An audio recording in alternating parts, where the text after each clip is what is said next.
નમસ્કાર મિત્રો, આજે આપણે ધોરણ 12 ની અંદર બાયોલોજીમાં ચેપ્ટર નંબર 5 અને એની અંદર જનીનિક અનિયમિતતાની વાતને આગળ વધારશું આપણે.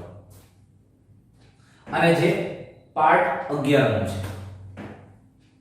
તો જનીનિક અનિયમિતતા, તમે સમજો આપણે કાલે વિકૃતિના ટોપિકની વાત કરી અને આજે વિકૃતિ જોઈ ગયા છે આપણે. એ વિકૃતિના મુખ્યત્વે બે પ્રકારે કાલનું જે તમે સમજ્યા હોય અને વાંચ્યું હોય તો તમે એવું કહી શકો કે વિકૃતિ છે એ વિકૃતિ અથવા તો જે અનિયમિતતા છે બે પ્રકારની કહી શકીએ. એક જનીનિક અને એક રંગસૂત્રી. જનીનિક વિકૃતિ અને એક રંગસૂત્રીય વિકૃતિ.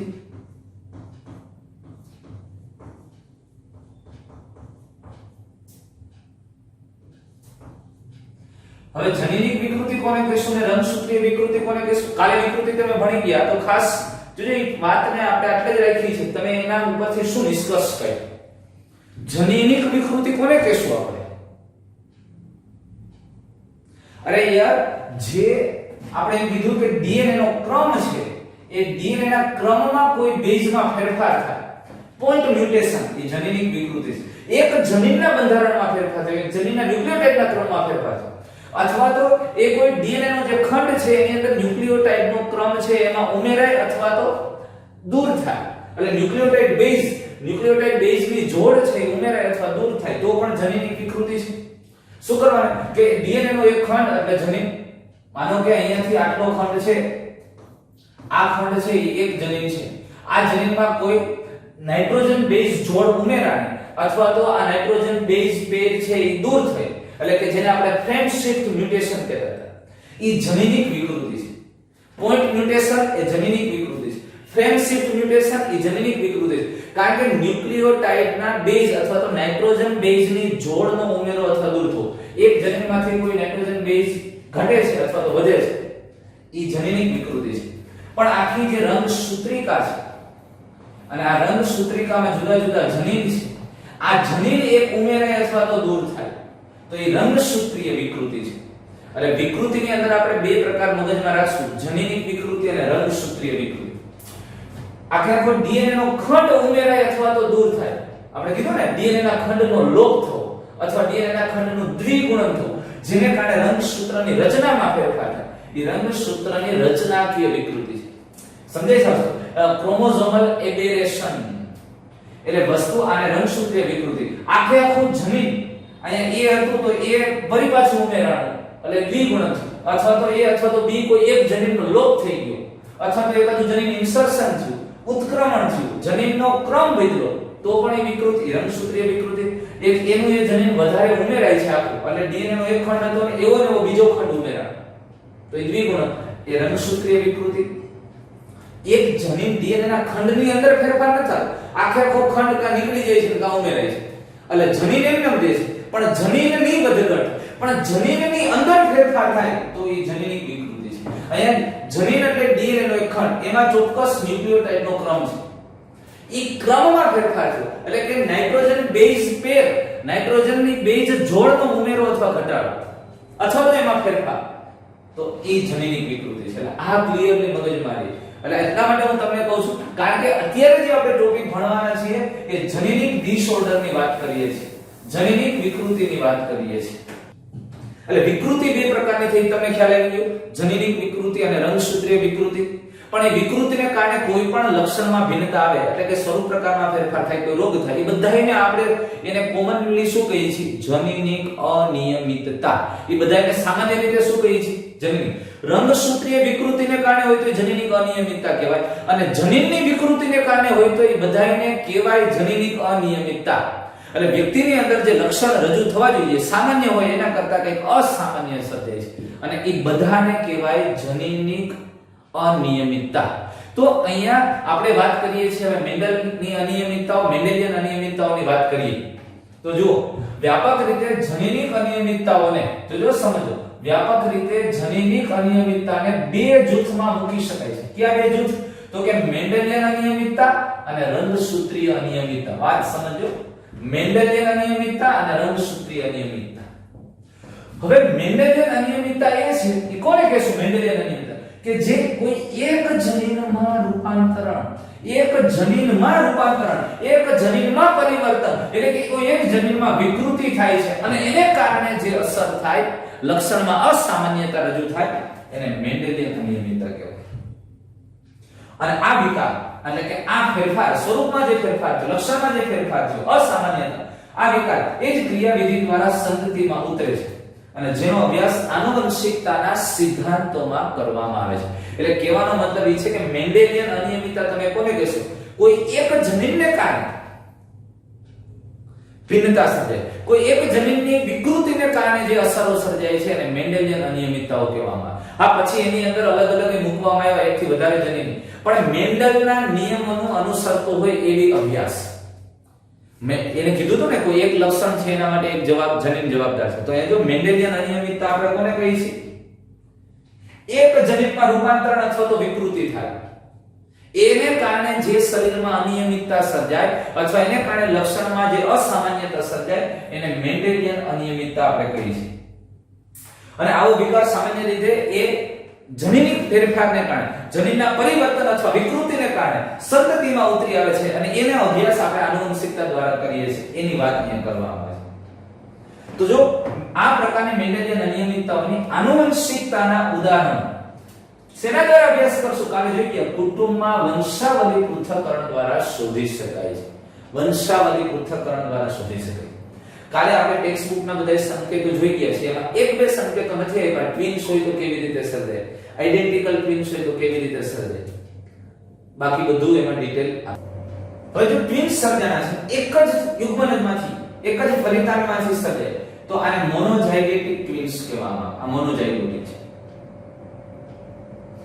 પણ ડાયઝાઇગોટિક છે, અલગ અલગ યુગ્મનજમાંથી સર્જાતા, એટલે એ નોન આઇડેન્ટિકલ ટ્વિન્સ છે કે જે સામાન્ય રીતે જુદા જુદા છે. બે જુદા જુદા ફલન, બે અંડકોષનું ફલન છે, જુદા જુદા યુગ્મનજ સર્જાય છે, તો જો ટ્વિન્સ હોય તો એને આવી રીતે દર્શાવવામાં આવે.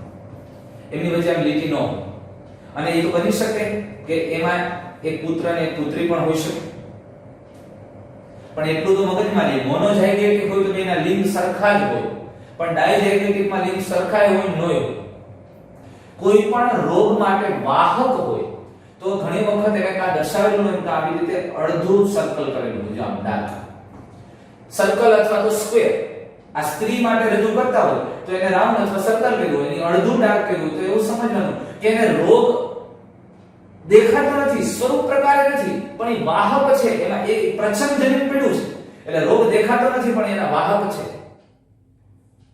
અને આખું ડાર્ક કરીએ તો એ રોગિષ્ટ છે, એ દેખાય જ છે.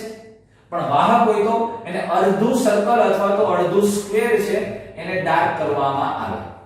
તો આવા વ્યક્તિ છે એ વાહક તમારે સમજવા. અને જો આવી રીતે દર્શાવેલું હોય તો આ કસુવર છે. અને માનો કે કોઈ સ્ત્રીની અંદર આટલું ખાલી ટપકું કરેલું હોય તો આ લિંગ સંકલિત દર્શાવે છે.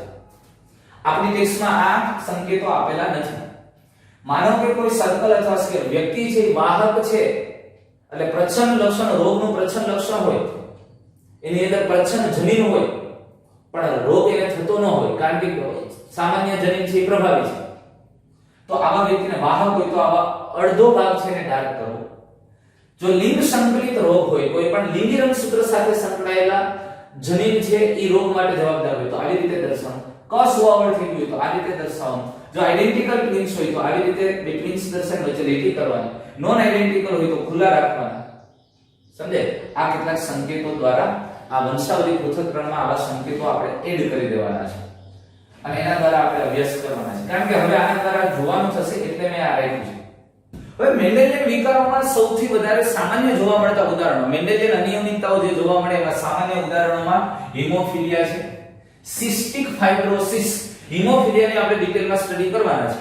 જે રુધિર ગંઠાતું નથી એવા રોગને હિમોફિલિયા કહેવાય. સિસ્ટિક ફાઇબ્રોસિસ, સિસ્ટિક ફાઇબ્રોસિસ વ્યક્તિની અંદર એવા પ્રકારની રંગસૂત્રીય અનિયમિતતા છે અથવા તો જનીનિક અનિયમિતતા છે કે જેને કારણે એના શરીરમાં એવા શ્લેષ્મીય સ્ત્રાવ થાય છે, એવા શ્લેષ્મનું સિક્રેશન થાય છે કે જે ફેફસાના પોલાણમાં ભરાઈ જાય છે અથવા તો યકૃત અથવા તો સ્વાદુપિંડની નલિકાઓને પેક કરી દે છે.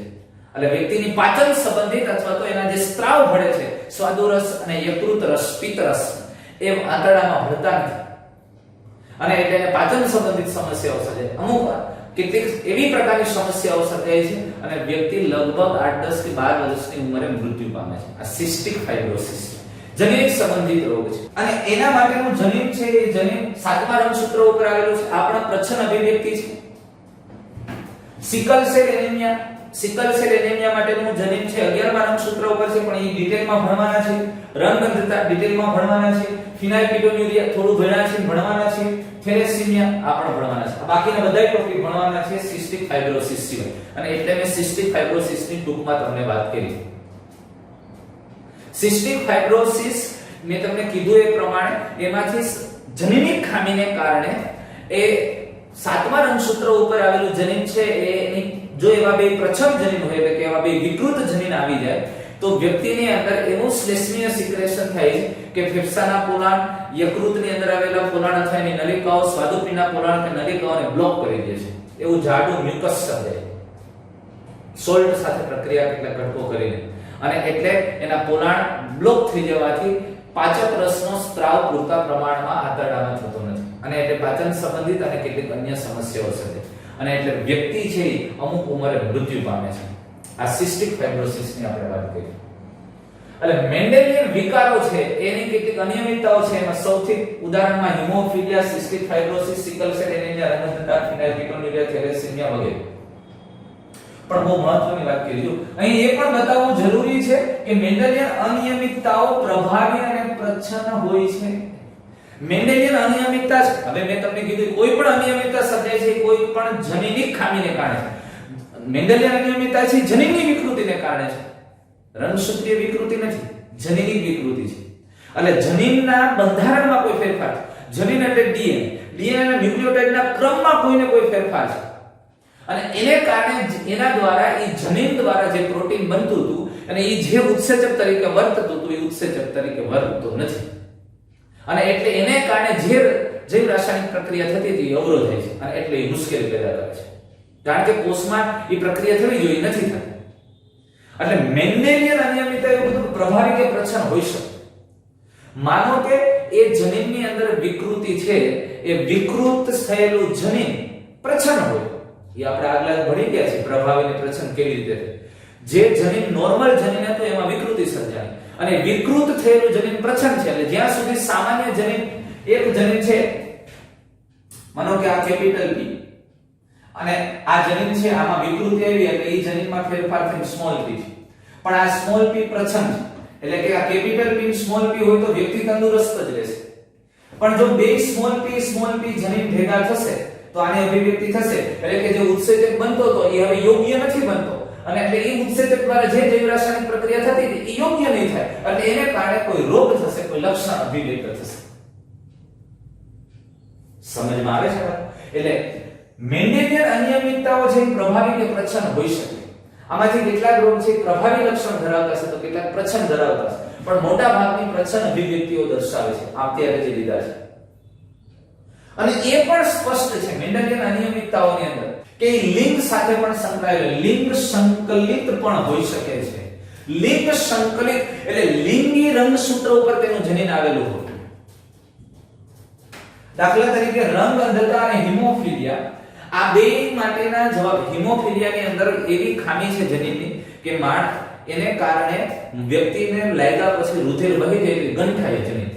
શું કરવાના? રુધિરને જામી જવા માટેના જે કારકો હતા ખબર તમને યાદ હોય તો, એન્ટી હિમોફિલિક ગ્લોબ્યુલિન ને સ્ટુઅર્ટ કારક ને આપણે 1 થી 13 કારકો યાદ રાખેલા. યાદ આવે છે? પ્રોથ્રોમ્બિન ને પ્રોએસેલેરિન ને આવા. તો આ જે કારકો છે એ કારકનું નિર્માણ કોણ કરતું હોય તો એ નિર્માણ માટે જવાબદાર જનીન હોય. હવે એવા કારકો માટેના નિર્માણ માટેના જવાબદાર જનીન છે એમાં કોઈ ખામી સર્જાય એટલે કારક ન બને, અને કારક ન બને એટલે રુધિર ગંઠાય નહીં. તો આવું હિમોફિલિયા માટેનું જવાબદાર જનીન એટલે કે એનું જે નોર્મલ જનીન હતા એમાં વિકૃતિ થયેલું જનીન છે, એ જનીન ક્યાં આવેલું છે તો કે X લીંગી રંગસૂત્ર ઉપર હોય, અને X લિંગ રંગસૂત્ર ઉપર છે એટલે આ રોગને લિંગ સંકલિત રોગ કહેવાય. એવી જ રીતે રંગ અંધતા પણ લિંગ સંકલિત છે. એટલે જો આપણને સ્પષ્ટ કીધું છે કે હિમોફિલિયા જેમ જોવા મળે તે મુજબ આ લક્ષણ લિંગ સંકલિત પણ હોઈ શકે, અને એ પણ સ્પષ્ટ છે કે એક સંલગ્ન પ્રચ્છન્ન લક્ષણ એક્સ સંલગ્ન એક્સ રંગસૂત્ર સાથે સંકળાયેલું અને પ્રચ્છન્ન લક્ષણ ધરાવતું જનીન છે અને એ માદામાંથી નર સંતતિને પ્રાપ્ત થશે. બહુ સ્પષ્ટ વાત છે કે માદામાંથી નરમાં એટલે કે જ્યારે બાળક બને ત્યારે પુત્ર હોય ત્યારે એક્સ લિંગી રંગસૂત્ર ક્યાંથી આવશે? માતામાંથી જ આવશે, કારણ કે પિતામાંથી તો વાય જ આવશે.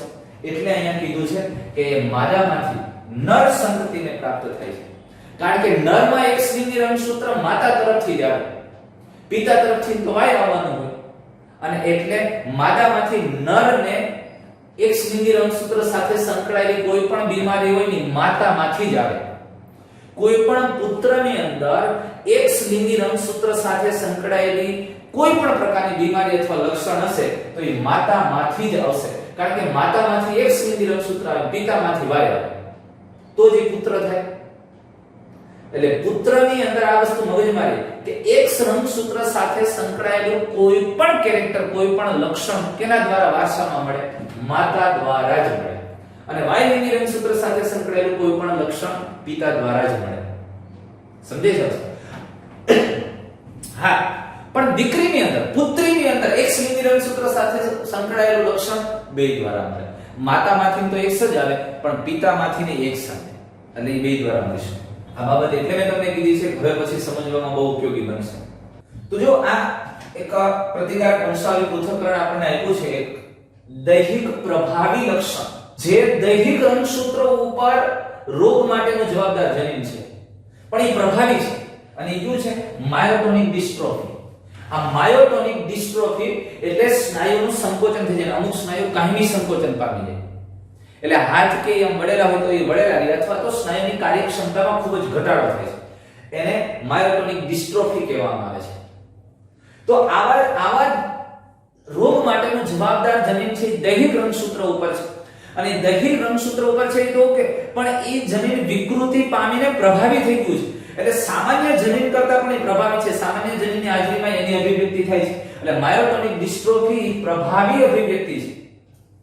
એટલે હવે તમે સમજી લો, આ માયોટોનિક ડિસ્ટ્રોફી આપણે એને કેપિટલ એમ કહીએ અને સામાન્ય જનીન છે એને સ્મોલ એમ કહીએ. એટલે આ પ્રભાવી છે માયોટોનિક ડિસ્ટ્રોફી. હવે જો માતાની અંદર ઈ એક હશે તો અભિવ્યક્ત થશે, હવે પિતાની અંદર બે સ્મોલ હશે એટલે એ સામાન્ય છે, નોર્મલ છે. અને ડિસ્ટ્રોફીનું જનીન પ્રભાવી છે એટલે અહીંયા જો માતા છે રોગિષ્ટ છે અને પિતા છે, પિતૃની અંદર નર છે એ સામાન્ય વ્યક્તિ છે, એનું જનીન બંધારણ આવું હોવાની સંભાવના ખરી? આમાં બે સંભાવના હોય, કાં તો એક કેપિટલ એમ અને સ્મોલ એમ હોય, અને બીજી સંભાવના બે સ્મોલ એમ અથવા કેપિટલ એમ, બે કેપિટલ એમ અને એક કેપિટલ એમ અને સ્મોલ એમ, આ સંભાવના હોય.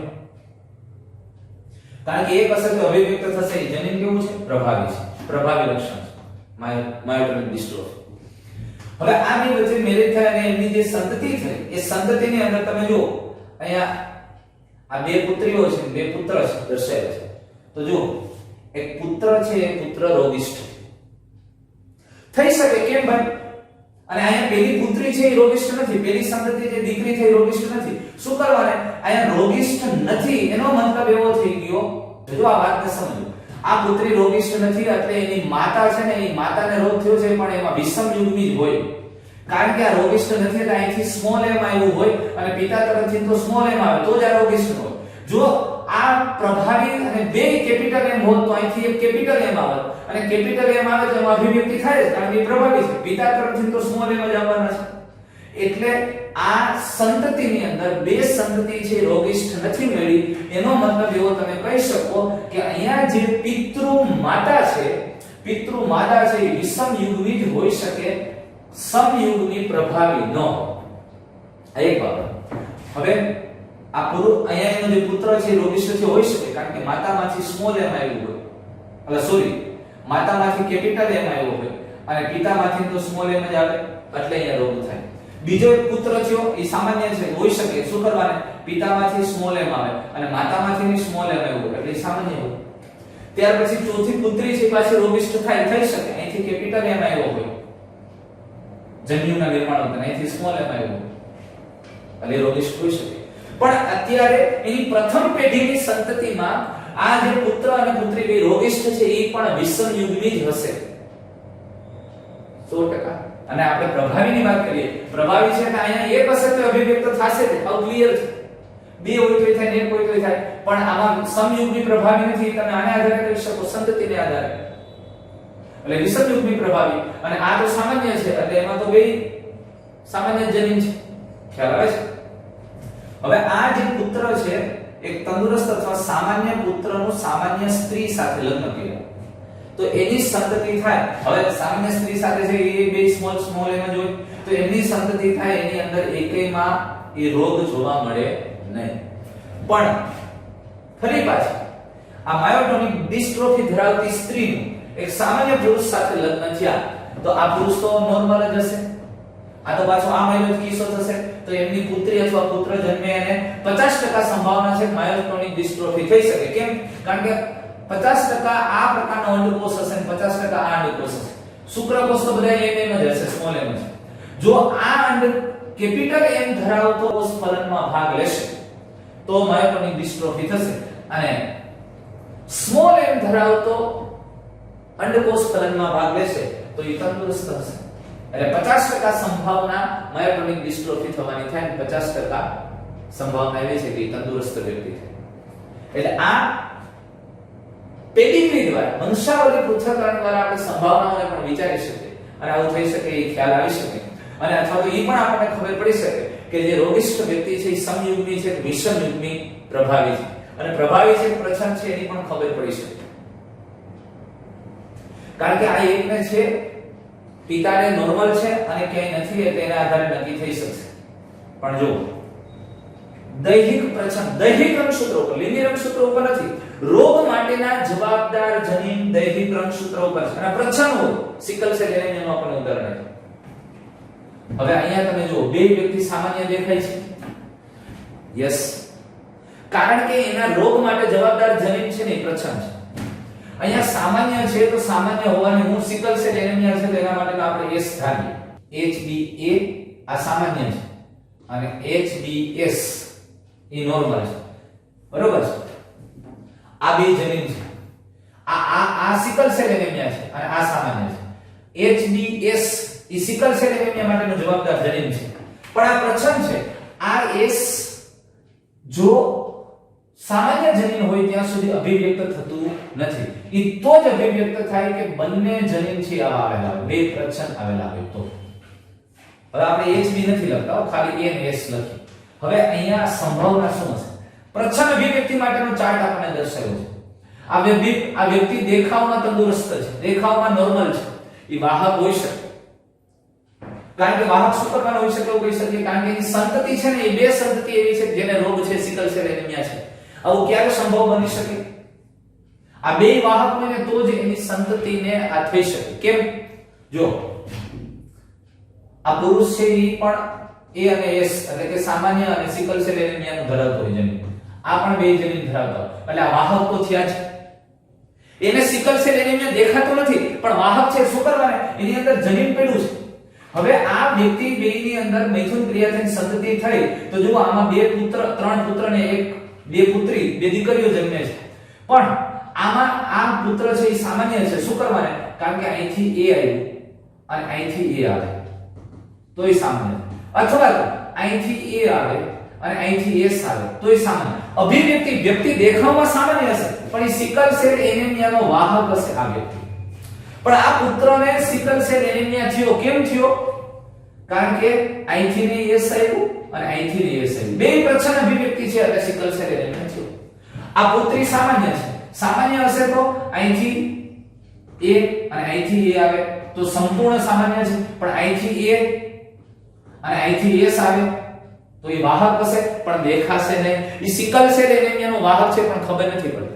પણ આ પુત્રી બે બાજુથી SS આવે એટલે એ સિકલ સેલ એનિમિયા થઈ ગયું. આ પુત્ર સામાન્ય અથવા વાહક હોઈ શકે. જો બે બાજુથી A આવે તો સામાન્ય છે અને કાં તો એક બાજુથી S આવે અને એક બાજુથી A આવે તો એ વાહક હશે. સમજમાં આવે છે? હવે એ વાહક છે કે સામાન્ય છે કેમ ખબર પડશે? પણ માનો કે આ વાહક વ્યક્તિ છે કોઈ અન્ય વાહક આ સ્ત્રી વાહક છે કે સામાન્ય આપણને ખબર નથી, પણ માનો કે સ્ત્રી વાહક છે અને કોઈ એમના લગ્ન એક વાહક પુરુષ સાથે થાય, સિકલ સેલ એનિમિયાના વાહક સાથે, તો ફરી એની સંતતિ છે એ સિકલ સેલ એનિમિયા ધરાવતી જોવા મળશે. આ સ્ત્રી છે તંદુરસ્ત હોય, ભલે ને આ વાહક હોય, પણ આ તંદુરસ્ત હોય તો પરિસ્થિતિ કંઈક આવી શકે ને. જો પુરુષ છે એ વાહક છે અને સ્ત્રી તંદુરસ્ત હોય તો એની સંતતિ સર્જાય કાં તો આ બે એ ભેગા થાય, કાં તો આ બે એ ભેગા થાય, એટલે આ તંદુરસ્ત, કાં તો આ એ અને એસ ભેગા થાય, કાં તો આ એ અને એસ ભેગા થાય.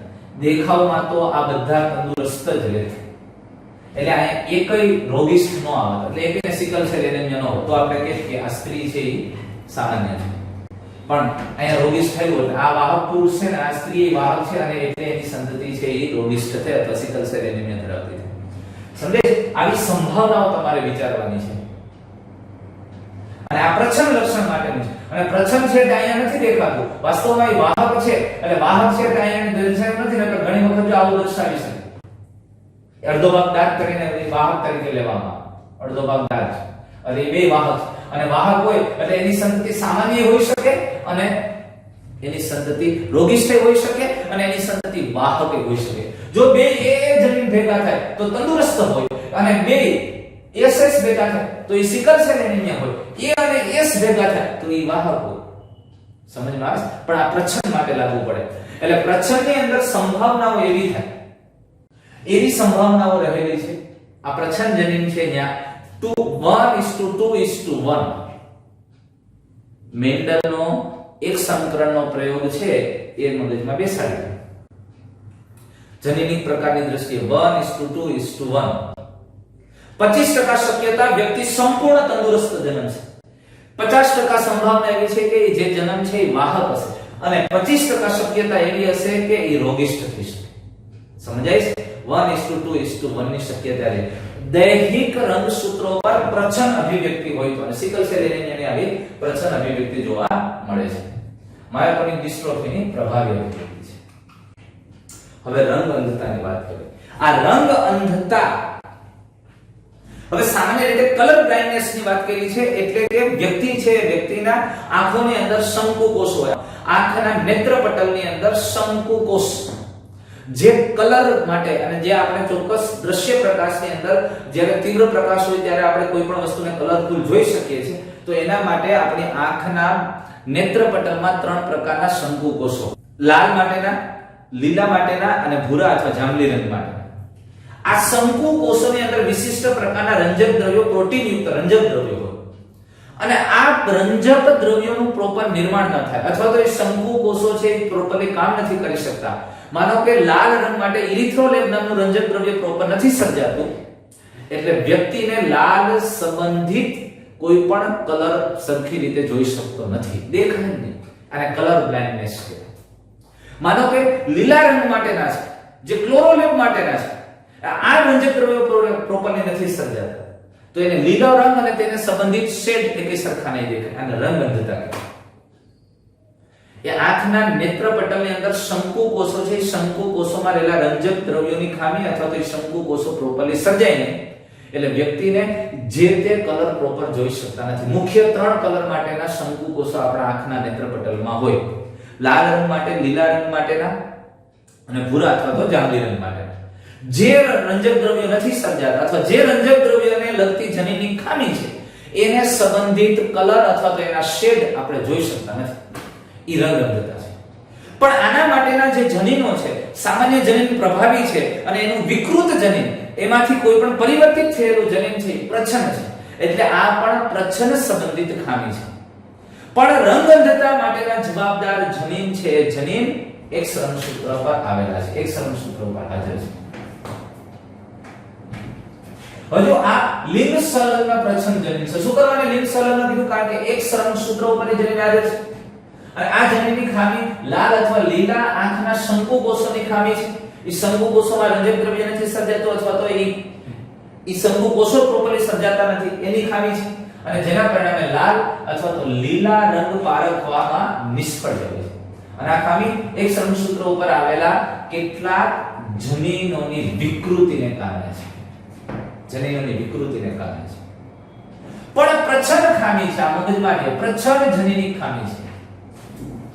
બહુ અગત્યની વાત કરી, આ આશરે 8% જેટલા નરોમાં જોવા મળે અને જ્યારે 0.4% માત્ર 0.4% માદાઓમાં. રંગ અંધતા નરમાં વધારે જોવા મળે, પુરુષમાં વધારે જોવા મળે છે અને સ્ત્રીમાં માત્ર 0.4%. આવું કેમ?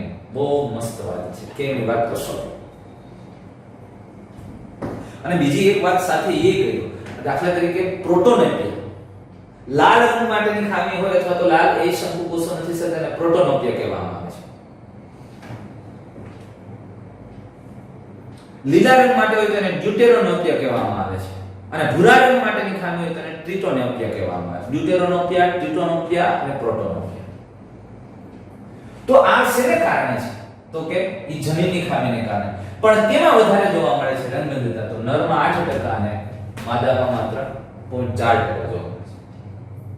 અને આનું કારણ શું? તો કે આ લાલ અને લીલા રંગની અંધતા. આવું કેમ છે દોસ્તો? આ વેરિએશન કેમ છે? એનું કારણ શું છે? તો કે આ લાલ અને લીલા રંગ માટેની અંધતા માટેના જવાબદાર જે જનીનો છે એ X રંગસૂત્રો ઉપર આવેલા છે અને એટલે આ રંગ X રંગસૂત્રો ઉપર આ જનીન આવેલા હોવાથી સ્ત્રીની અંદર બહુ ઓછા પ્રમાણમાં જોવા મળે છે અને પુરુષમાં વધારે જોવા મળે છે. કેમ? કારણ કે સ્ત્રીમાં 2 X લિંગી રંગસૂત્રો હોય. એનું કારણ એ છે કારણ કે સ્ત્રીમાં 2 X લિંગી રંગસૂત્રો હોય અને નરમાં ફક્ત એક જ અને માદામાં 2 X લિંગી રંગસૂત્રો હોય છે. અને 2 X લિંગી રંગસૂત્રો હોવાને કારણે સ્ત્રી કે જે આ જનીન ધરાવે છે એ એના પુત્રમાં રંગઅંધ થવાની શક્યતા 50% છે. પણ માતા પોતે રંગઅંધ નથી કારણ કે જનીન પ્રચ્છન્ન છે. બહુ સ્પષ્ટ હું તમને વાત કરું, X લિંગી રંગસૂત્રો ઉપર કલર બ્લાઇન્ડનેસ નું જનીન છે. માનો કે આ સામાન્ય જનીન છે તો આપણે કેપિટલ C કહીએ અને રંગ અંધતા માટેનું જનીન છે એને સ્મોલ c કહીએ. હવે સ્ત્રીની અંદર આવી પરિસ્થિતિ હોય, 2 X લિંગી રંગસૂત્ર હોય એટલે માનો કે એક X ઉપર પ્રચ્છન્ન જનીન છે કે વિકૃત જનીન છે પણ બીજા X ઉપર સામાન્ય છે એટલે આ સ્ત્રી રંગઅંધ નથી પણ રંગઅંધતાની વાહક છે. એટલે સ્ત્રી રંગઅંધ નથી પણ પુરુષની અંદર એક જ X લિંગી રંગસૂત્ર હોય, એમાં જો આ એક X આવી ગયો અને બીજો તો Y છે એટલે આ રંગઅંધ જ હોય. એટલે પુરુષ કા રંગઅંધ હોય કા સામાન્ય હોય, વાહક ન હોય કારણ કે એમાં એક જ X લિંગી રંગસૂત્ર હોય. પણ સ્ત્રી વાહક તરીકે બચી જાય. તમે સમજો, અહીંયા બહુ સરસ મજાની આપણે વાત કરી છે જો કે સ્ત્રી છે એ વાહક છે એટલે એ રંગઅંધ નથી અને પુરુષ સામાન્ય છે. તમે સમજો, આ બે વચ્ચે લગ્ન થાય તો એની જે સંતતિ થાય તો એમાં પુત્રને શું સંભાવના છે અને પુત્રીને શું સંભાવના? જોજો, માનો કે આ જન્યુ બે સર્જે આ બે ભેગા થાય તો X capital C, X capital C, દીકરી સામાન્ય તંદુરસ્ત થઈ. માનો કે આ અને આ બે આવે તો X કેપિટલ C અને Y, આ પુત્ર પણ સામાન્ય થયો. પણ આ બે ભેગા થાય તો અહીં X કેપિટલ C અને અહીંથી આવતો X સ્મોલ, પુત્રી વાહક થઈ. પણ આ બે જન્યુઓ આવી ગયા X સ્મોલ C અને Y. અરે યાર, આ રંગ અંધ પુત્ર જન્મે, રંગ અંધ પુત્ર અને સામાન્ય પુત્ર. પણ જો દીકરી તો રંગઅંધ જન્મતી જ નથી, કાં તો એ વાહક છે અને કાં એ સામાન્ય છે. જો સ્ત્રી માતા છે એ વાહક હોય અને પિતા સામાન્ય હોય તો એમના પુત્ર થાય તો 50% સંભાવના એવી છે કે પુત્ર જન્મે છે તો 50% સંભાવના એવી છે કે પુત્ર રંગઅંધ હોય અને 50% સંભાવના સામાન્ય છે. પણ પુત્રી જન્મે તો એ રંગઅંધ તો ન જ હોય. હા, તો આ સંપૂર્ણ સામાન્ય અને વાહક હોઈ શકે પણ પુત્રી રંગઅંધ ન હોય. એની માતા વાહક હોય ને એટલે એની દીકરી રંગઅંધ ન જ હોય. કાં તો એ વાહક હોઈ શકે અને કાં સામાન્ય હોય. પણ માતા વાહક હોય તો એનો પુત્ર કાં રંગઅંધ હોય કાં સામાન્ય હોય. કારણ કે પુત્રની અંદર એક જ X લિંગી રંગસૂત્ર છે. સમજાય છે? એટલે અહીંયા કીધું છે કે સ્ત્રી કે જે આ જનીન ધરાવે છે તેના પુત્રમાં રંગઅંધ થવાની શક્યતા 50% છે. કીધું ને, પુત્રમાં રંગઅંધ થવાની શક્યતા 50% છે. પણ માતા પોતે રંગઅંધ નથી કારણ કે એમાં પ્રચ્છન્ન જનીન છે, એ વાહક છે. આનો અર્થ એ થયો, જોજો, આનો અર્થ એ થાય કે તેની અસર એટલે કે આ પ્રચ્છન્ન જનીનની અસર તેને મળતા આવતા પ્રભાવી સામાન્ય જનીન દ્વારા દબાવી. એટલે કે આ જનીનની અસર તેની સાથે અથવા તેને મળતા આવતા પ્રભાવી જનીન દ્વારા તેની અસર દબાવી દેવાય છે, એટલે એ સ્ત્રી અથવા તો એ વાહક બને છે, એ રંગ અંધ નથી. વાહક એટલા માટે કે એના પુત્રને આપી શકે છે. સમજે છો? તો સામાન્ય સંજોગોમાં પુત્રી રંગ અંધ હોતી નથી જ્યાં સુધી તેની માતા વાહક અને તેના પિતા રંગ અંધ હોય. એટલે પુત્રી સામાન્ય રીતે રંગ અંધ નથી જન્મતી ક્યાં સુધી કે જ્યાં સુધી આ વાહક અને પિતા રંગબંધ હોય ને તો એની પુત્રી બચી શકે. જો આમાં શક્યતા પછી આવી જાય. તો હું તમને બીજું એક એક્ઝામ્પલ લઉં. માનો કે માતા વાહક છે અને પિતા છે રંગબંધ છે, તો પણ જોજો, માનો કે આ બે જન્યો ભેગા છે, અહીંથી x ને અહીંથી x, તો આ કેપિટલ અને સ્મોલ c છે. પણ જો આ બે ભેગા થાય તો પુત્રી રંગબંધ જન્મે. પુત્રી રંગબંધ ત્યારે જન્મે છે કે માતા વાહક અને પિતા રંગબંધ હોય. તો એ 50% સંભાવના છે, 50% પુત્રી વાહક જન્મે ને 50% રંગબંધ જન્મે. પણ પુત્રની અંદર જો આ x અને y આવે તો પુત્ર છે એ સામાન્ય, અને આ x અને y આવે તો પુત્ર રંગબંધ જન્મે. એટલે પુત્રની અંદર શક્યતા પણ 50% છે. પુત્ર જન્મે તો 50% પુત્ર રંગબંધ અથવા તો 50% સામાન્ય. સમજમાં આવે છે? એટલે જો માતા વાહક હોય, માતા છે વાહક હોય અને પિતા છે એ રંગઅંધ હોય તો એમાં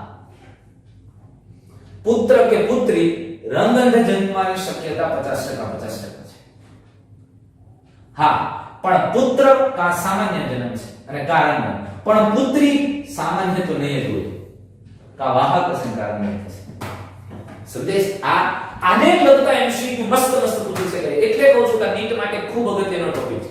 આવા તો ઘણા બધા પ્રશ્નો તમને બનાવી શકાય કે ભાઈ એના પિતા છે રંગઅંધ છે અને માતા વાહક છે, તો એને પુત્ર જન્મે તો એની કેટલી શક્યતા છે 50%, કેટલી શક્યતા છે રંગઅંધ જન્મવાની અથવા તો તંદુરસ્ત જન્મવાની. એવી જ રીતે એવું પૂછવામાં આવે કે ભાઈ એની માતા રંગઅંધ છે અને પિતા તંદુરસ્ત છે, તો એની પુત્રી છે એ રંગઅંધ જન્મવાની શક્યતા કેટલી? હોય જ નહીં.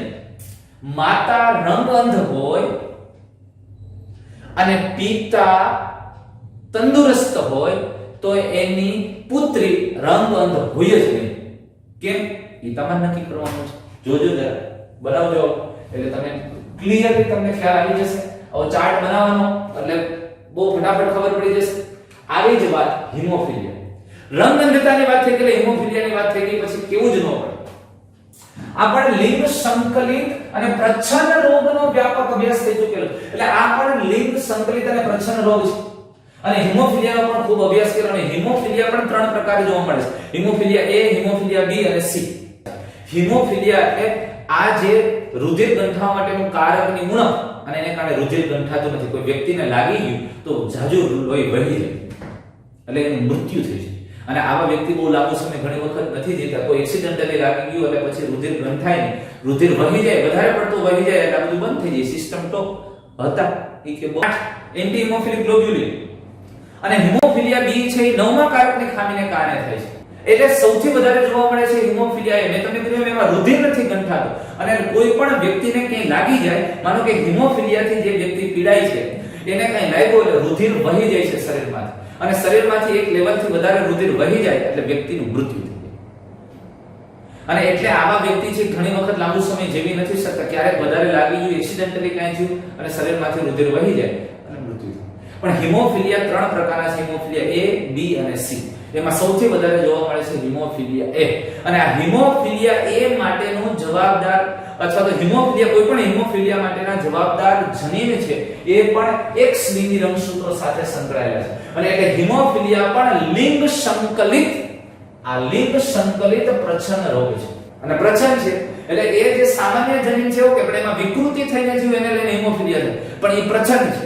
એ બે ભેગા થશે તો જ અભિવ્યક્તિ થાય, નહીંતર ન થાય. પણ X લિંગી રંગસૂત્ર સાથે સંકળાયેલું છે એટલે તમને ખબર પડી ગઈ કે પુરુષની અંદર તો એ થઈ જ જાય, કારણ કે અહીંયા એક જ X લિંગી રંગસૂત્ર હોય અને પુરુષમાં એક જ X લિંગી રંગસૂત્ર હોવાથી એની પ્રચ્છન્ન અભિવ્યક્તિ પણ થાય, કારણ કે બીજું રંગસૂત્ર સમજાત નથી, Y છે. તો જેમાં સામાન્ય વાહક માદાથી અમુક નર સંતતિમાં રોગનો ફેલાવો થાય સમજી શકાય છે. સામાન્ય વાહક માદામાં હિમોફિલિયા આવી સ્થિતિ છે. આ વાહક છે, આ સામાન્ય વ્યક્તિ એક્સ નોર્મલ છે ને અહીંયા વાહક છે. આપણે આને કેપિટલ H કે સામાન્ય છે, આ પ્રચ્છન્ન છે. આ સામાન્ય સ્ત્રી સામાન્ય છે, એને હિમોફિલિયા નથી, પણ એ વાહક છે અને આમાંથી જ નરમાં જાય. એ તો ખબર છે, એક્સ લિંગી રંગસૂત્ર તો નરમાં માદામાંથી જ આવવાનું છે અને એટલે કીધું વાહક માદામાંથી અમુક નર સંતતિમાં એનો ફેલાવો થાય. અને આ રોગ રુધિર ગંઠાવાની ક્રિયા સંબંધિત છે, જેમાં એવા કેટલાક એકલ પ્રોટીન અસરગ્રસ્ત થાય છે. એટલે એ જનીનને કારણે એ એક પ્રોટીન છે એ યોગ્ય બનતા નથી, અસરગ્રસ્ત થાય છે. એ જનીનની ખામીને કારણે, જનીનની વિકૃતિને કારણે. અને આ પ્રોટીન એક પ્રોટીન શૃંખલાનો અંશ માત્ર હોય છે. એ પ્રોટીન શૃંખલાનો એક અંશ માત્ર છે, પણ એમાં ખામી સર્જાય એટલે પ્રોટીન યોગ્ય કાર્ય કરી શકતું નથી. અને પ્રોટીન વિશે તો તમે ભણી ગયા છો. એટલે એક પ્રોટીન શૃંખલાનો અંશ માત્ર હોય છે, બહુ માઇનર છે. અને એના કારણે અસરગ્રસ્ત વ્યક્તિના શરીરમાં નાનો ઘા પડવાથી રુધિર નીકળવાનું બંધ થતું નથી. રુધિર નીકળવાનું બંધ થતું નથી ને રુધિર વહ્યા કરે છે. મેં તમને કીધું એ પ્રકારની આ ખામી છે. અને પરિણામ વ્યક્તિનું મૃત્યુ પણ થઈ શકે છે. પણ વિષમ યુગની માદા એટલે કે વાહક દ્વારા આ હિમોફિલિયાના પુત્રોમાં વહન પામે. સમજી શકાય એવી વાત છે કે ભાઈ આ વિષમ યુગની માદા અને સામાન્ય પુરુષ નોર્મલ, તો આમાં આ વિષમ યુગની માદા દ્વારા એના પુત્રોમાં વહન પામે. હાવ સિમ્પલ વાત છે. કારણ કે અહીંથી x કેપિટલ H આવે ને અહીંથી y આવે તો પ્રશ્ન નથી, પણ જો આ x આવે અને અહીંથી y આવે એટલે આ હિમોફિલિક થાય. એટલે પુત્રની અંદર 50% સંભાવના છે હિમોફિલિયા. એ તો રંગનદતા જેવા જ ચાર્ટ બનશે, બીજું કાંઈ ફેર નહીં પડે. એટલે પુત્રમાં વહન પામે છે સ્પષ્ટ, પણ માદાની રોગગ્રસ્ત હોવાની સંભાવના નહિવત હોય છે. શું કરવાનું? હવે માદા વાહક બની જાય છે કારણ કે એમાં બે એક્સ લિંગી રંગસૂત્ર છે. અથવા તો સ્ત્રીને આ હિમોફિલિયા ક્યારે થઈ શકે? તો કે એ ત્યારે થઈ શકે કે એની માતા વાહક હોય અને પિતા હિમોફિલિક હોય તો થઈ શકે. અથવા તો માતા હિમોફિલિક હોય, આ બે ભેગા થાય XH અને XH, તો એ માતા છે એ આ પ્રકારની થઈ શકે. પણ તેની રોગગ્રસ્ત હોવાની સંભાવના નહીં છે. પણ એ રોગગ્રસ્ત ક્યારે થઈ શકે? જો માતા છે એ વાહક અને પિતા હિમોફિલિક હોય, અથવા તો માતા છે હિમોફિલિક હોય અને પિતા હિમોફિલિક હોય તો જ થાય, નહીંતર ન થાય. અને એ બચી જાય છે, રોગગ્રસ્ત હોવાની સંભાવના નહિવત છે. અને એટલે સામાન્ય રીતે સ્ત્રી હિમોફિલિક હોય એવું પ્રમાણ ઓછું હોય, પણ પુરુષ હિમોફિલિક વધારે હોય. રંગગંધતા જેવી જ બાબતો અહીંયા પણ લાગુ પડે. નર છે હિમોફિલિક હોવાની શક્યતા વધુ છે અને એ લાંબો સમય જીવવાની શક્યતા ઓછી. અને એટલે સામાન્ય રીતે સ્ત્રી છે અથવા તો સ્ત્રીઓ આવી રોગગ્રસ્ત હોવાની શક્યતાઓ ખૂબ નહિવત થઈ જાય છે. રાણી વિક્ટોરિયા જો એના કુટુંબની વંશાવલીમાં આવા અનેક હિમોફિલિક વારસો ધરાવતા સંતાનો જોવા મળ્યા છે. શું કરવાને? કારણ કે રાણી વિક્ટોરિયા છે ને એ આ રોગના વાહક હતા અને એટલે એની વંશાવલીનો એની પેડિગ્રી ચાર્ટ જોઈએ ને તો એની અંદર આવા હિમોફિલિક સંતતિઓ ઘણી જોવા મળે છે. ત્યાર પછી sickle cell anaemia. Sickle cell એનિમિયાનો તો ચાર્ટ આપણે જોઈ ગયા છે. આ એક દૈહિક રંગસૂત્રો સંલગ્ન પ્રચ્છન્ન લક્ષણ છે. ઓલા કે લિંગી રંગસૂત્ર સંલગ્ન પ્રચ્છન્ન લક્ષણ હતું. આ દૈહિક રંગસૂત્ર સંલગ્ન પ્રચ્છન્ન લક્ષણ પિતૃમાંથી સંતતિમાં ત્યારે જ આવે ક્યારે કે જ્યારે બંને પિતૃઓ જનીનના વાહક હોય. એટલે કે અહીંયા માતા છે એ માતા સામાન્ય અને આવું જનીન ધરાવતા હોય. સિકલ સેલ એનિમિયા આ માતા લઈ લે આપણે. અને પિતૃની પિતાની વાત કરીએ તો ઈ પણ આવું ધરાવતા હોય. એટલે બે છે એ વાહક છે, સમજો તમે. આ બે વાહક હોય તો જ સંતતિની અંદર સિકલ સેલ એનિમિયા થાય. ઈ કઈ ક્યારે કે જો આ બે ભેગા થાય તો 25% સંભાવના રહે કે આ બે જનીઓ ભેગા થાય તો સંતતિ સિકલ સેલ એનિમિયા થાય. માનો કે આ અને આ ભેગા થાય તો એ બચી જાય HbA HbS. માનો કે આ અને આ ભેગા થાય તો એ બચી જાય HbA અને HbS. અને આ બે ભેગા થાય તો એ બચી જાય HbA અને HbA. આ તો થોડું રેશિયો આ એક મેળા આ અને આ એ બે મેળા અને આ એક 1:2:1 સમજાઈ શકશો? એટલે સિકલ સેલ એનિમિયા તો જ થાય જો એના પિતૃઓ બે વાહક અથવા કે વિષમ. તો આ રોગનું નિયંત્રણ એક જોડ જનીન કરે છે. આ HBA અને HBS આ બે. હવે આ રોગના લક્ષણો ત્રણ સંભવિત જીનોટાઇપમાંથી માત્ર આ જીનોટાઇપ હોય ને આ તો જ દેખાય. એટલે કે ત્રણ જીનોટાઇપ સર્જાને જો HBA HBA આ એક જીનોટાઇપ છે, HBA HBS આ બીજી થઈ, આ બે એકત્રિત થઈ અને HBS HBS ત્રીજી. આ ત્રણ જીનોટાઇપ છે. આમાંથી સિકલ સેલ એનિમિયા માત્ર આ એકને જ થાય. બાકી આ વાહક તરીકે બચી જાય, આ વાહક તરીકે બચી જાય છે. આ વ્યક્તિઓ વાહક તરીકે બચી જાય. આ બે વાહક છે. અને આ જનીન હશે HBS HBS સમયુગ્મી તો જ આ રોગ થશે, નહીં તો નહીં. એટલે વિષમયુગ્મી વ્યક્તિ રોગ મુક્ત હોય છે પરંતુ તે રોગના વાહક હોય છે. આ તો વાત થઈ જ ગઈ. અને વિકૃત જનીન સંતતિમાં ઉતરવાની સંભાવના 50% છે. એ તો સ્પષ્ટ છે. બેયમાં વાહક છે એટલે 50% સંભાવના સંતતિમાં ઉતરવાની. પણ સિકલ સેલ એનિમિયા થવાની શક્યતા 25% છે. 50% વાહક બનવાની શક્યતા છે અને 25% તંદુરસ્તની શક્યતા. પણ સિકલ સેલ એનિમિયામાં હું તમને કહી દઉં, નવા કેટલાક સ્ટડીમાં સિકલ સેલ એનિમિયાનું આવું જનીન છે અને એક બહુ આમાં કન્ફ્યુઝન છે ભાઈ. આને ઘણી વખત સહપ્રભાવી પણ ગણવામાં આવ્યા છે. સિકલ સેલ એનિમિયા આપણી ટેક્સ્ટ મુજબ એને પ્રચ્છન્ન લક્ષણ જ લેવાનું છે, પણ કેટલીક વખત ક્યાંક રેફરન્સમાં તમને સહપ્રભાવિતામાં પણ લેવામાં આવશે. પ્લિયોટ્રોપી તો છે, જો સિકલ સેલ એનિમિયા હોય તો આ વ્યક્તિની કેટલીક બીજી અસરો પણ થાય છે. જો આવું સંપૂર્ણ આવું જનીન હોય તો એની અન્ય અસરો છે આપણે પ્લિયોટ્રોપીમાં જોઈએ. એટલે આને પ્રચ્છન્ન અને પ્રભાવી લક્ષણની અંદર લેવું. એટલે આપણી ટેક્સ્ટ બુક મુજબ તો એનસીઈઆરટી મુજબ એને પ્રચ્છન્ન લક્ષણમાં જ લેવું. પણ ક્યાંક રેફરન્સમાં એમસીક્યુ સોલ્વ કરશો તો એમાં સહપ્રભાવિતામાં એને ગણતરી કરવામાં આવેલી છે. હવે સિકલ સેલ એનિમિયાનું કારણ શું? તો સિકલ સેલ એનિમિયામાં મેં તમને કીધું હતું કે રક્ત પણ દાતરડા આકારના થઈ જાય છે, કારણ કે એના હિમોગ્લોબિનની રચના અને બંધારણ પર એની હિમોગ્લોબિન અણુનું જે બીટા ગ્લોબિન શૃંખલા છે. હિમોગ્લોબિનની અંદર તમને ખબર બે આલ્ફા અને બે બીટા શૃંખલા છે. એ બીટા શૃંખલાના છઠ્ઠા ક્રમનો એમિનો એસિડ, આ એમિનો એસિડ જે ગ્લુટામિક એસિડ હોય, એ ગ્લુટામિક એસિડ છે એ વેલાઇન દ્વારા દૂર થાય છે. આ એનું કારણ છે. સિકલ સેલ એનિમિયા થવાનું કારણ માત્ર એક એમિનો એસિડ બદલી જાય. આ એમિનો એસિડ છઠ્ઠો એમિનો એસિડ છે.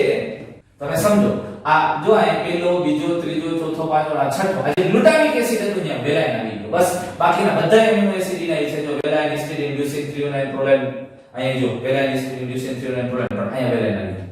બસ આટલો ફેરફાર.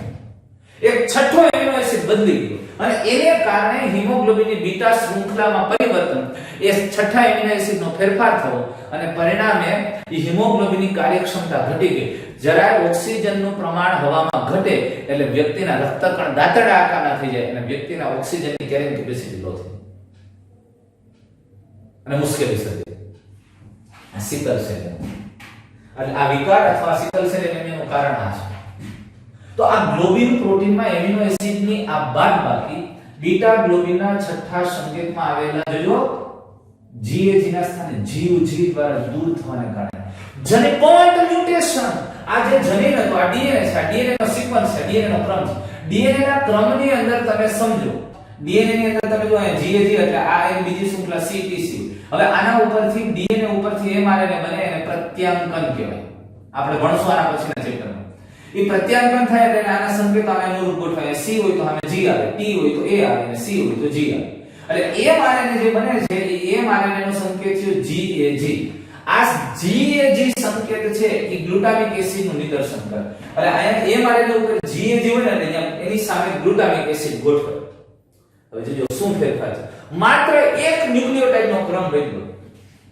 જોજો અહીંયા GAG ની જગ્યાએ GTG અને CTC હતું, ત્યાં શું થઈ ગયું CAC. એટલે આ T હતો એ T ની જગ્યાએ A આવી ગયો. અહીંયા જે T હતો ત્યાં અહીંયા A આવી ગયો. એને પરિણામે એના દ્વારા બનતું જે mRNA છે એ mRNA ના બંધારણમાં જે સંકેત હતો એ GAG હતો, એની જગ્યાએ શું થઈ ગયું GUG. mRNA ઉપરનો સંકેત GUG થઈ ગયો અને એ GUG સંકેત કોને લઈ આવે? વેલાઇન. ખાલી એક ન્યુક્લિયોટાઇડ નો ક્રમ બદલ્યો, ડીએનએ માં એક ન્યુક્લિયોટાઇડ નો ક્રમ બદલ્યો એટલે એને કારણે mRNA ઉપરનો સંકેત GAG હતો એ GUG થઈ ગયો અને આ GAG છે એ ગ્લુટામિક એસિડ નું સંકેતન કરતો હતો અને GUG છે એ વેલાઇન નું સંકેત કરે એટલે ગ્લુટામિક ની જગ્યાએ વેલાઇન એમિનો એસિડ આવી ગયો. બસ આ વેલાઇન એમિનો એસિડ આવી ગયું એ સિકલ સેલ એનિમિયાનું કારણ. એટલે આને પોઈન્ટ મ્યુટેશન કહેવામાં આવે છે. અને જો શું થાય એમાં ઓછા ઓક્સિજનની સ્થિતિમાં વિકૃત હિમોગ્લોબિન અણુમાં બહુલીકરણ થઈ જાય છે. એટલે આ હિમોગ્લોબિન અણુ એકબીજા સાથે જોડાઈ જાય છે, બહુલીકરણ થઈ જાય છે અને પરિણામે ઓક્સિજનનું વહન કરી શકતા નથી. અને એના પરિણામે ઓક્સિજનના તાણને કારણે આરબીસી ના દ્વિઅંતરગોળ આકાર બદલાઈને દાંતરડા આકારના થઈ જાય છે, જેને સિકલ સેલ એનિમિયા કહે. અને ઓક્સિજનની વહન ક્ષમતામાં ખૂબ જ ઘટાડો. જ્યાં પાછળ એનિમિયા શબ્દ આવે ને એટલે અહીંયા ઓક્સિજનની વહન ક્ષમતામાં ઘટાડો સમજી લો અને વ્યક્તિને શ્વસન સંબંધિત સમસ્યાઓ હોય. આ રક્તકણો દાંતરડા આકારના થઈ જાય, સામાન્ય રક્તકણો. આ સ્થિતિ સિકલ સેલ એનિમિયાની અંદર જોવા. ત્યાર પછી ફિનાઇલકીટોન્યુરિયા. ઓહો, જોઈ ગયા છે ફિનાઇલકીટોન્યુરિયા. આખી વાત ચયાપચય, જન્મજાત ચયાપચય ખામી છે. આ પણ દૈહિક રંગસૂત્રો ઉપરની પ્રચ્છન્ન લક્ષણની અભિવ્યક્તિ છે. પ્રચ્છન્ન લક્ષણની આનુવંશિકતા દર્શાવે છે. લિંગ સંકલિત બે ભણી ગયા હિમોફિલિયા અને રક્તગંધતા. સિકલ સેલ એનિમિયા ફિનાઇલકીટોન્યુરિયા એ દૈહિક રંગસૂત્રો ઉપર આવેલા જનીનો છે અને એ પ્રચ્છન્ન લક્ષણ દર્શાવે. અને રોગગ્રસ્ત વ્યક્તિમાં તમને ખબર છે ફિનાઇલ એલેનિન નામનો જે એમિનો એસિડ છે એનું ટાયરોસિન એમિનો એસિડમાં રૂપાંતરણ કરવા માટે જે જવાબદાર ઉત્સેચક છે એ ઉત્સેચકની ઉણપ સર્જે છે. યાદ કરો, ફિનાઇલ એલેનિન હાઇડ્રોક્સાઇલેઝ ઉત્સેચક મેં તમને કીધું હતું એના માટે જવાબદાર જનીન P છે. પણ આ P વિકૃત થઈને સ્મોલ p માં ફેરવાનો એટલે અહીંયા ફિનાઇલ એલેનિન હાઇડ્રોક્સાઇલેઝ ઉત્સેચક સર્જાતો નથી. એની ઉણપ અથવા તો સર્જાય છે યોગ્ય નથી સર્જાતો એટલે એ કાર્ય નથી કરી શકતો અને એટલે ફિનાઇલ એલેનિન એમિનો એસિડ નું ટાયરોસિનમાં રૂપાંતરણ થતું નથી. શેને લઈને? ફિનાઇલ એલેનિન હાઇડ્રોક્સાઇલેઝ ઉત્સેચકની ખામીને કારણે. કેને લઈને નથી સર્જાતું? જ્યારે બે જનીન આવા સર્જાય છે PP એટલે આ ઉત્સેચક સર્જાઈ શકતો નથી. ફિનાઇલ એલેનિન હાઇડ્રોક્સિલેઝ આ ઉત્સેચક ન સર્જાવાને કારણે ફિનાઇલ એલેનિનનું ટાયરોસિનમાં રૂપાંતરણ થતું નથી અને પરિણામે રુધિરમાં ફિનાઇલ એલેનિન એકત્રિત થતો રહે છે. રુધિરમાં ફિનાઇલ એલેનિન એકત્રિત થતો રહે છે અને આ ફિનાઇલ પાયરુવિક એસિડ તથા અન્ય વ્યુત્પન્નોમાં ફેરવાય છે. ફિનાઇલ એલેનિન છે એ જો મેં કીધું તો ને પાયરુવિક એસિડ અને એમાંથી એસિટેટ ફિનાઇલ એસિડિક કે એના વ્યુત્પન્નોમાં ફેરવાય છે. એટલે ફિનાઇલ એલેનિન પાયરુવિક એસિડ તથા તેના વ્યુત્પન્નોમાં ફેરવાય છે અને તેનું એકત્રીકરણ કીધું તો ને ફિનાઇલ એસિટેટ આનું એકત્રીકરણ છે. એકત્રીકરણ માનસિક નબળાઈને પ્રેરે છે એટલે માનસિક વિકાસ ઉપર અસર થાય, માનસિક નબળાઈ આવી જાય છે અને મૂત્રપિંડ દ્વારા ફિનાઇલ એલેનિન જોજો એ રુધિરમાંથી ઘટતું નથી એટલે રુધિરમાં એની માત્રા વધી જાય છે અને એટલે ફિનાઇલ એલેનિન છે એ મૂત્ર દ્વારા પણ એનો નિકાલ થાય છે. એટલે મૂત્રપિંડ દ્વારા ઓછું શોષણ પામવાથી તે વધુ પડતો મૂત્ર સ્વરૂપે ઉત્સર્જન પામે છે એટલે પાછું એનું પુનઃ શોષણ ન થાય. શું કરવાને? મૂત્રપિંડ દ્વારા ઓછું શોષાય છે કારણ કે રુધિરમાં ઓલરેડી એની માત્રા વધુ છે અને એટલે પુનઃ શોષણ નથી પામતો એટલે મૂત્ર દ્વારા એનો નિકાલ થાય છે અને મૂત્રમાં એની હાજરી છે એટલે તો એને ફિનાઇલ કીટોન્યુરિયા કહેવામાં આવે છે. સમજીશ? આ ચયાપચય જન્મજાત ખામી છે જે પણ જનીનિક દૈહિક રંગસૂત્રો ઉપર આવેલ પ્રચ્છન્ન ખામી છે, પ્રચ્છન્ન લક્ષણની લગતી ખામી છે. થેલેસીમિયા બહુ અગત્યની વાત છે. થેલેસીમિયા આ થેલેસીમિયા પણ એક એવા જ પ્રકારની છે. જો એનિમિયા છે એક પ્રકારનો થેલેસીમિયા આપણે દૈહિક સંલગ્ન પ્રચ્છન્ન જનીનથી થતો રુધિર રોગ છે. વળી પાછું દૈહિક સંલગ્ન અને પ્રચ્છન્ન જનીનથી પણ તેમાં પિતૃમાંથી સંતતિમાં ત્યારે આવે કે જ્યારે બંને પિતૃઓ બિનઅસરકારક વાહક. આ બધા પ્રચ્છન્ન લક્ષણ હોય ને એટલું મગજમાં બેસાડી દો કે બે પિતૃ વાહક હોય તો જ સંતતિમાં એ રોગ આવે, નહીતર બેમાંથી એક વાહક હોય તો ન આવે કારણ કે એક વાહક તરીકે વર્તી જાય.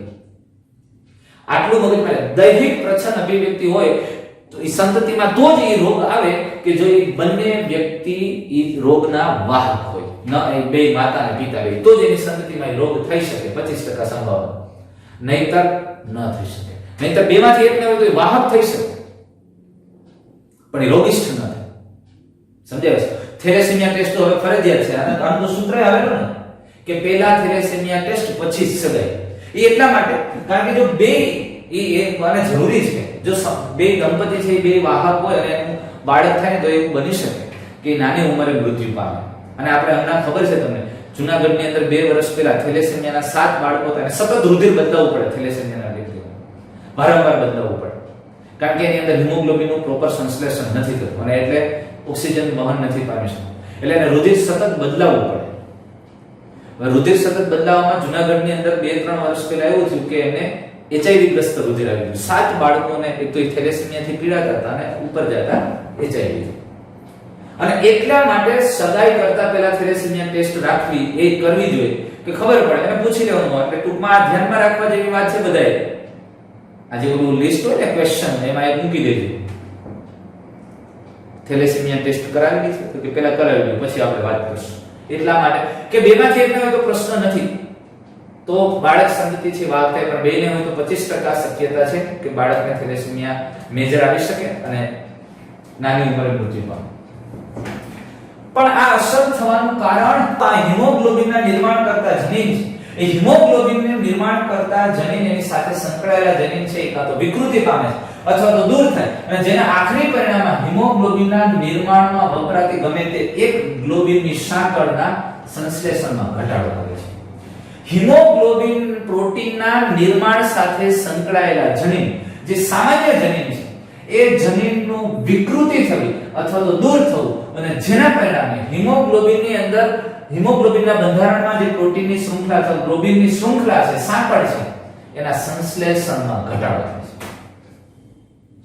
અને એ સંશ્લેષણમાં ઘટાડો થવાને કારણે એના કારણે હિમોગ્લોબિનના અસામાન્ય અણુઓનું નિર્માણ પામે છે અને જેને પરિણામે એનેમિયા થાય છે. અને એ એનેમિયા રોગનું લક્ષણ છે કે થેલેસેમિયા થવાનું મૂળભૂત કારણ શું છે તો કે હિમોગ્લોબિનના નિર્માણ કરતા જે સામાન્ય જનીન છે એ સામાન્ય જનીનોની અંદર વિકૃતિ આવવી અથવા તો એનું દૂર થવું અને જેને લઈને એ ગ્લોબિનની નિર્માણ કરતી આલ્ફા અને બીટા શૃંખલાઓ છે જે પ્રોટીનની સાંકળો છે અને સંશ્લેષણમાં ઘટાડો થાય છે.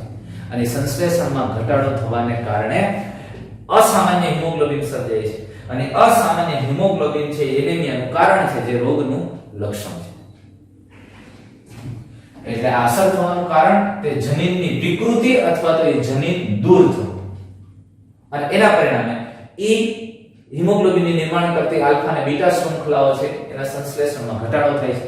શબ્દ સમજો, એના સંશ્લેષણમાં ઘટાડો. આ વાત ઉપર ધ્યાન દેજો. સિકલ સેલ એનિમિયામાં એમાં ફેરફાર થતો. એ જે બીટા શૃંખલા છે એ સિકલ સેલ એનિમિયા છે એ હિમોગ્લોબિનની બીટા શૃંખલા પર અસર કરતો. એ બીટા શૃંખલાના બંધારણમાં ફેરફાર થયો હતો અને અહીંયા એ શૃંખલાના સંશ્લેષણમાં ઘટાડો નિર્માણ ઓછું થાય છે અને ત્યાં એના બંધારણમાં ફેરફાર થતો. આ બે વચ્ચે તફાવત છે, જરા સમજો ધ્યાન. હવે હિમોગ્લોબિન અણુની કઈ સાંકળ અસર કરતા છે તેને આધારે થેલેસેમિયાનું વર્ગીકરણ કરીશું. હિમોગ્લોબિનમાં 2 આલ્ફા શૃંખલા છે અને 2 બીટા શૃંખલા. એટલે આલ્ફા શૃંખલા ઉપર અસર થઈ છે બીટા, એને આધારે થેલેસેમિયાનો પ્રકાર પડે. આલ્ફા થેલેસેમિયા ને કહેવાય જે આલ્ફા શૃંખલા ઉપર અસર, બીટા થેલેસેમિયામાં બીટા શૃંખલા ઉપર. આલ્ફા થેલેસેમિયામાં આલ્ફા ગ્લોબિન સાંકળનું ઉત્પાદન અસર કરતા છે અને જ્યારે બીટા થેલેસેમિયામાં બીટા ગ્લોબિન સાંકળનું ઉત્પાદન અસર કરતા છે. તો સ્પષ્ટ વાત છે. આલ્ફા થેલેસેમિયા એ બે નજીકથી જોડાયેલા સંલગ્ન જનીન, ક્યારે જનીન HbA1 અને HbA2 કે જે દરેક પિતૃના 16મા રંગસૂત્ર ઉપર આવેલા છે. માતા અને પિતા બે દરેક રંગસૂત્ર ઉપર છે. એટલે 16મા રંગસૂત્ર, આ 16મા રંગસૂત્રની જોડ છે, સમજી.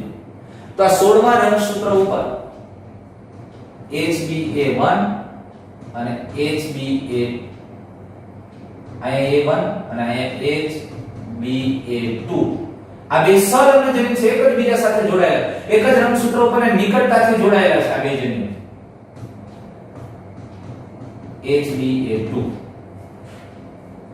એટલે બંને પિતૃના 16મા રંગસૂત્ર ઉપર આ HbA1 અને HbA2 સંલગ્ન છે, એકબીજા સાથે નજીકથી જોડાયેલા અને તેના દ્વારા આનું નિર્માણ નિયંત્રિત હોય છે. અને તે જોજો એક આ વાતને સમજો, એક કે 4 જનીનમાંથી વધુ જનીનોમાં વિકૃતિ અથવા દૂર કરવાના કારણે જોવા મળે. હા, બહુ મજાની વાત કરી છે. માનો કે આ ચારમાંથી એકમાં વિકૃતિ આવી, આ એકમાં વિકૃતિ આવી, જેટલી વિકૃતિ આવશે એને આધારે આલ્ફા શૃંખલાનું નિર્માણ ઘટશે.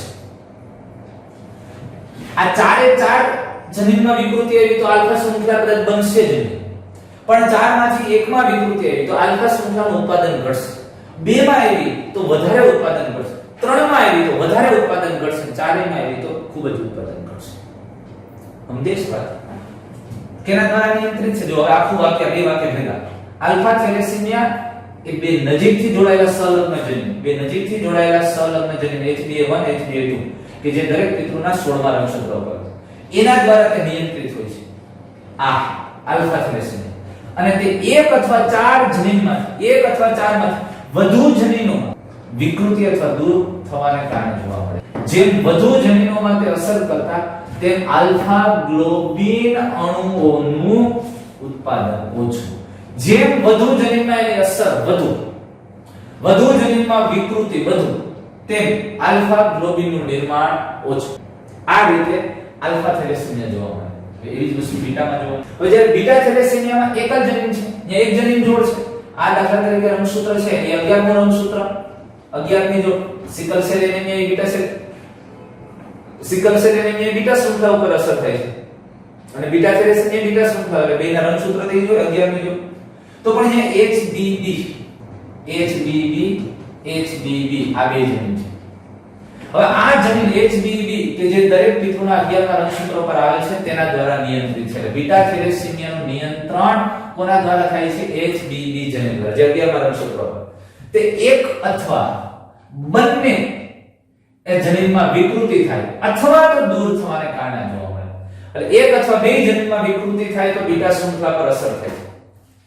એટલે અહીંયા પણ એવું છે, બીટા શૃંખલાના નિર્માણમાં જો માનો કે આ HBB છે એક જનીન ઉપર અસર થાય તો બીટા શૃંખલાનું ઉત્પાદન ઘટશે અને બે ઉપર અસર થશે તો બનશે જ નહીં. એટલે એક અથવા બે ઉપર અસર થવાથી આ બીટા શૃંખલાના નિર્માણમાં એના ઉત્પાદન ઉપર અસર થાય છે. એટલે હવે જે મજાની વાત કરી છે ને મિત્રો, સમજવા જેવી વાત છે, એ થેલેસીમિયા અને સિકલ સેલ એનિમિયાથી કઈ રીતે અલગ છે. તો જો જેમાં અગાઉનામાં એટલે થેલેસીમિયામાં ગ્લોબિન એટલે ગ્લોબ્યુલિન જે અણુ છે તે હિમોગ્લોબિન આ ગ્લોબિન અણુના સંશ્લેષણની માત્રાત્મક સમસ્યા છે. ક્વોન્ટિટેટિવલી માત્રાત્મક જથ્થાત્મક અસર દર્શાવે છે. અને જ્યારે સિકલ સેલ એનિમિયા એટલે કે જે બીજું છે એ બીજામાં એટલે બાદમાં ખોટી રીતે કાર્ય કરતા ગ્લોબિનના સંશ્લેષણની ગુણાત્મક સમસ્યા છે. ક્વોલિટેટિવ એના બંધારણમાં ફેરફાર. બીટા શૃંખલા તો ન્યાય બને છે, સિકલ સેલ એનિમિયામાં બીટા શૃંખલા બને જ છે, પણ બંધારણમાં ફેરફાર છે. એટલે એની ગુણમાં ફેરફાર છે. અને થેલેસીમિયાની અંદર કાં તો આલ્ફા શૃંખલા અથવા તો બીટા શૃંખલાનું નિર્માણ જ ઓછું થઈ જાય છે. એટલે અહીંયા જથ્થાત્મક અસર છે. એટલે થેલેસીમિયા એ જથ્થાત્મક સમસ્યા છે હિમોગ્લોબિનના નિર્માણની, અને સિકલ સેલ એનિમિયા એ ગુણાત્મક સમસ્યા છે. આ બહુ સ્પષ્ટ અને સમજવા જેવી વસ્તુ છે. એટલે થેલેસીમિયા છે આમ તમે ગણતરી કરો કોમનલી તો 6 જનીન થાય એના ઉપર અસર કરે. આલ્ફા શૃંખલાને નિર્માણ કરતા બે જોડ HbA1 ને HbA2 બે જોડ, એટલે એક એટલે કુલ બે જોડી અને એક જોડ HBB બીટા શૃંખલા સાથેની, એટલે કુલ આમ 6 જનીન થયા થેલેસીમિયા પર અસર કરવા માટે. આલ્ફા અને બીટા બે લીધો, આલ્ફા ઉપર 4 જનીન અને બીટા ઉપર 2 જનીન. સમજમાં આવે છે વાત તમને? ક્લિયર? આ બહુ અગત્યની વસ્તુ છે અને આ પોઈન્ટ બે આપણી નીટ માટે પૂછો કે સમજણ અને એના માટે અગત્યની વાત છે, અને MCQ માટે પણ ખૂબ ખૂબ મહત્વના ટોપિક. તો મિત્રો આ વિડિયોની અંદર આપણે જનીનિક અનિયમિતતાઓની વાત કરી છે. મગજમારી જનીનિક અનિયમિતતાઓની વાત કરી છે. આપણે નેક્સ્ટ વિડિયોની અંદર આપણે રંગસૂત્રીય અનિયમિતતાની વાત કરવી છે. Thank you.